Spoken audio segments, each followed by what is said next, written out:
হ্যাঁ রে, এসব কি সব ফেব্রুয়ারি মাসে নাকি সবাই ডে ফে পালন করছে, কি হাগ ডে, কিস ডে, এই সকল ডে ফে।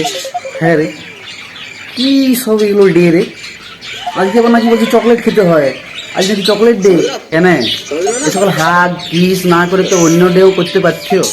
যেমন তো 7 ফেব্রুয়ারি ফুচকা ডে করতে পারছো, সবাই মিলে যে আমরা সবাই ফুচকা খেয়ে আসতো এই সামনে দোকানটাতে।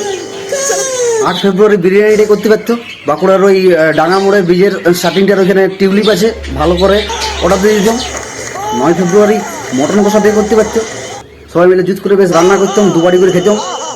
10 ফেব্রুয়ারি ফিশ ফ্রাই ডে করতে পারছো, কি বল, ওটা তুই ভালো পালিয়েছ। 11 ফেব্রুয়ারি আলুর চপ ডে করুক, সেদিনে ভাত ফাত কিছু রান্না হবে নাই, জুত করে মুড়ি মেখে একবারে শসা লঙ্কা মূলা দিয়ে খাবো। সেরকম হলে চপ মুড়ি খাবো সারাদিন। সেরকম হলে 12 ফেব্রুয়ারি রসগোল্লা ডে করুক। দাঁড়াও, চশমাটা পরিনি, বড় রোদ লাগছে সকালবেলা তো। 6 টাকা পিস রসগোল্লা খাওয়ার কম্পিটিশন হোক, লেডিস হোস্টেলের ওখানে মাঠে একদম বক্স ফক্স বাজিয়ে একবারে প্যান্ডেল ফ্যান্ডেল করে পুরস্কার দেওয়া হবে। আমিও পারি ভালো খেতে, গোটা 55 টেনে দেবো একবারে সোপা দিয়ে। 13 ফেব্রুয়ারি লুচি আর আলুর দম ডে হোক।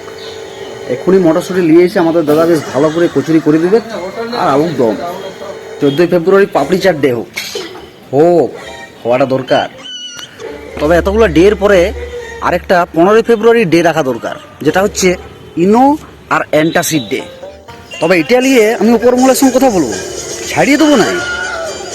তাহলে বলো দেখি, এত ভালো ভালো ডে থাকতে হাগ আর কিস করলেই হবে? তবে তোমরা চিন্তা করো না, 1 বছর অপেক্ষা করো, পরের বছর থেকে এই ডেগুলোই আসছে। ওইসব ডেগুলো করার কোনো মানে আছে?